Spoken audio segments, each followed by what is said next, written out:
नमस्कार मित्रों, आज के डेट में हम सिद्ध करेंगे कि √2 एक अपरिमेय संख्या है। तो आप सभी जानते हैं कि √2 एक अपरिमेय संख्या है, लेकिन इसे सिद्ध कैसे करेंगे। तो सिद्ध करने के लिए हम कुछ बिंदुओं को ध्यान में रख कर के अगर चलें तो हम इसे सिद्ध कर सकते हैं। तो आइए देखते हैं। सबसे पहले हम मानते हैं कि माना यदि संभव है तो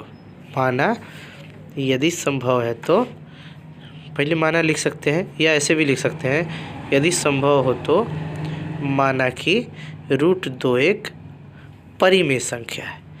अब जब हम परिमेय संख्या इसे मान लेते हैं तो यहाँ क्या होता है कि हम उसे p/q के रूप में लिख सकते हैं। इसीलिए हम लिखेंगे √2 बराबर p/q, √2 बराबर p/q। अब यहाँ देखते हैं कि जब p/q के रूप में लिखा जा गया तब इसके अन्य मान भी लिखे जाएंगे। जैसे क्या लिखा जा सकता है, तो देखिए यहाँ लिख सकते हैं कि p और q एक के अलावा कोई दूसरा उभय नहीं, चूँकि ये सहअभाज्य संख्याएँ होती है। इसीलिए हम कहेंगे कि इसमें p और q के अलावा, q में एक के अलावा कोई दूसरा उभयनिष्ठ गुणनखंड नहीं है, ठीक, जिससे कि कटे नहीं, क्योंकि पूरा कट करके ही आया होगा तभी हम लेकर के चलेंगे, इसलिए ऐसा लिखेंगे। तब क्या होगा, एक के अलावा कोई गुणनखंड नहीं है। तो अब उसके आगे हम देखेंगे, तो आगे हम देखेंगे कि √2 बराबर p/q। अब p/q लिखें तो q को इधर गुना कर देंगे 2 के साथ, तो √2q हो जाएगा बराबर p।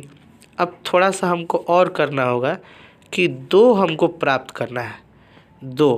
तो इसके लिए हम क्या करेंगे, दोनों तरफ वर्ग करेंगे, यानी पावर 2 कर देंगे। तो हम 2 को वर्ग करेंगे तो ये हो जाएगा 2q² और इस साइड में हो जाएगा p²। अब देखिए 2 गुना q² लिखा हुआ है, इसका मतलब है कि 2 और q दोनों को गुना करने के बाद ये p² के बराबर होगा। इसलिए हम यहाँ पर लिख रहे हैं कि 2q² को विभाजित करता है, तो 2 जब p² को विभाजित करता है तो 2p को भी विभाजित करेगा। रूल ही है, वर्ग संख्या को काट सकती है तो उसके वर्गमूल को भी काटेगी, ठीक है। तो इस तरह से विभाजित करेगा। तब हम क्या कहेंगे, तो हम कहेंगे कि इसलिए ये जो p है वो 2 का गुणज है। तो 2 का गुणज है, p क्या है, 2 का गुणज है, इसीलिए हम p बराबर 2m मानते हैं। तो जब p बराबर 2m मानेंगे तो यहाँ तब p² था, तब p² था, हम लोग लिखे थे 2q², सॉरी इसको लिख ले 2q² बराबर p² था। तो जब p² था तो हम यहाँ पर p के जगह पर p का मान रखेंगे 2m, तो इसका स्क्वायर कर देंगे। तो 2m का जब स्क्वायर करेंगे तो देखिए ये आ गया 2q², अब बराबर हो गया 2 दूना 4q, यानी कि 4m², 4m²। अब यहाँ से 2 से काट देंगे 4 को, 2 कट जाएगा 2 मर्त में, तो 2 आपका कट गया 2 मर्त में, तो q² बराबर आ गया 2m। अब q² बराबर 2m आ गया तो हम देख रहे हैं यहाँ कि अब तो 2 यहाँ m के साथ है, यानी कि ये 2 जो है आपका,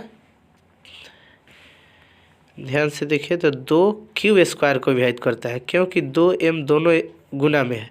इसका मतलब यहाँ भाग हो सकता है 2 से, तो q² से 2 से भाग देंगे तो ये m² बचेगा, यानी 2q² को विभाजित करता है।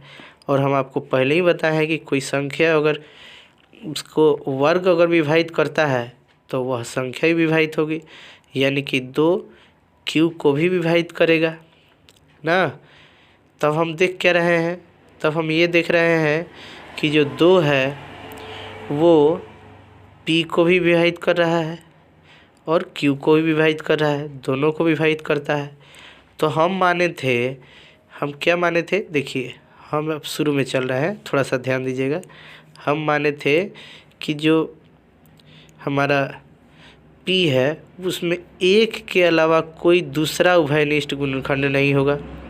और जबकि यहाँ देख रहे हैं तो यहाँ पर अगर आप लोग ध्यान दें तो यहाँ पा रहे हैं कि जो 2 है वो P और Q दोनों को विभाजित कर रहा है, इसलिए जो हम माने थे कि ये परिमेय है वो गलत साबित हुआ।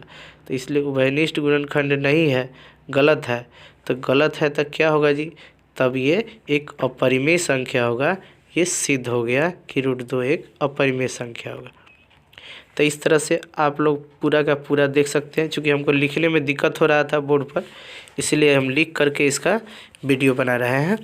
अब आप लोग इसी के आधार पर अपना √3, √5 और √7 परिमेय संख्या है, अपरिमेय संख्या है, सिद्ध कर सकते हैं। तो उम्मीद करते हैं कि आप लोगों को अच्छे से समझ में आया होगा। किसी भी प्रकार का दिक्कत परेशानी हुआ हो तो ज़रूर बताएं, ताकि हम आपके परेशानियों को दूर करने में अपनी योगदान को दें। धन्यवाद। और एक बात और, चैनल को सब्सक्राइब कर लिया कीजिए।